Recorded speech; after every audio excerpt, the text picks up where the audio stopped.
Le soleil se coucha derrière les grands arbres, projetant une lueur dorée et orangée sur la piscine. Amara, une femme noire de 32 ans, aux boucles volumineuses et aux yeux perçants, flottait dans l'eau fraîche, savourant ce moment de paix. Pour la première fois de sa vie, elle avait un chez-soi, une maison spacieuse avec un jardin et une piscine. Un rêve enfin réalisé après des années de lutte. La porte d'entrée s'ouvrit brusquement, des pas résonnèrent. Richard, un homme blanc dans la soixantaine, aux cheveux argentés et à la carrure robuste, entra, sa valise encore couverte de poussière de la route. Il se figea. À la vue d'Amara, son expression passa de la stupéfaction à la fureur. « Espèce de voleuse noire! Qui diable es-tu? Comment as-tu pénétré chez moi ?» rugit-il, les yeux enflammés. Amara s'accrocha au bord de la piscine, le cœur battant. « C'est ma maison. Je l'ai achetée il y a seulement une semaine. » Richard sortit son téléphone, furieux. « Menteuse! J'ai vécu ici pendant des années. Je n'ai jamais vendu cette maison. » Amara sortit précipitamment de la piscine, courut vers un meuble du salon et en sortit une liasse de documents signés. « Regardez, voici la preuve légale de propriété. » Richard hésita, puis disparut dans une pièce avant de revenir avec son propre lot de papier. « Alors explique-moi ça. » Ils posèrent les documents côte à côte. Il ne fallut pas longtemps pour voir la vérité. Les papiers d'Amara étaient à des faux. Et ce n'était que le début du cauchemar.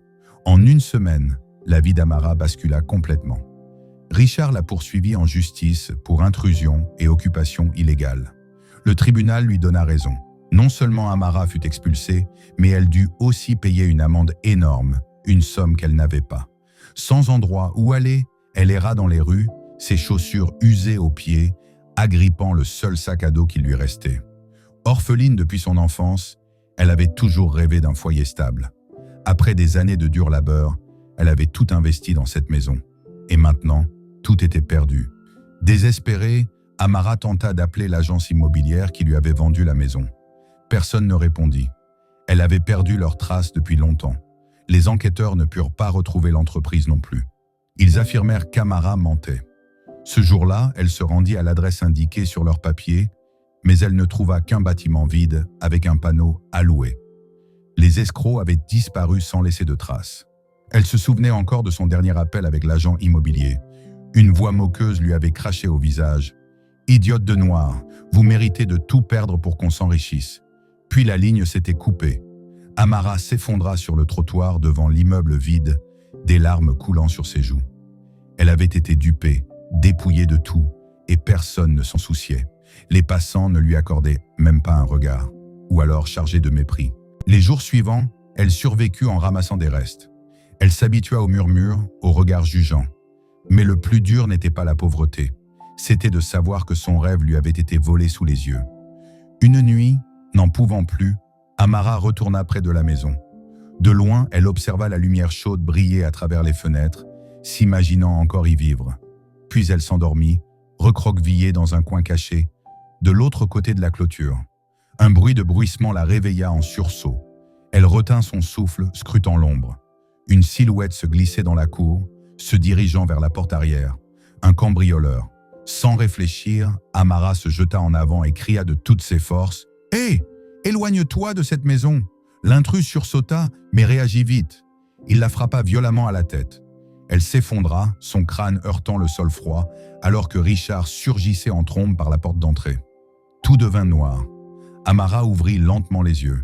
Une douleur sourde battait dans sa tête, mais elle distingua la lumière blanche du plafond au-dessus d'elle. Un hôpital. Elle tourna la tête et croisa le regard de Richard, l'homme avec qui elle s'était battue pour cette maison. « Pourquoi t'es-tu autant battue pour cette maison ?» demanda-t-il d'une voix basse, pensive. « Elle n'était même pas à toi. » Amara garda le silence un instant, puis lui raconta tout, son enfance d'orpheline, les années de sacrifice pour acheter cette maison, et comment tout lui avait été arraché. Lorsqu'elle évoqua son dernier appel avec l'escroc, sa voix se brisa. « Il m'a dit, les noirs comme toi méritent d'être volés. » Le visage de Richard s'assombrit. Ce n'était pas qu'une simple arnaque. C'était un schéma d'injustice ciblant des gens comme elle. Il poussa un long soupir, les yeux lointains. « Tu sais, j'avais un meilleur ami, un soldat noir. On a combattu ensemble, risquer nos vies l'un pour l'autre. Son plus grand rêve, c'était d'avoir une maison, comme toi. Il a travaillé dur, économisé chaque centime. Sa voix s'étrangla. Il parle alors de Nathan. Nathan avait acheté une maison avant Richard, mais il s'était fait escroquer, tout comme Amara. Sans maison, sans argent, sans accès aux soins médicaux, il était mort dans la misère. La justice ne vient pas seule. Elle est bâtie par ceux qui ont du courage et de la compassion. Leur histoire ne parlait pas seulement d'une maison.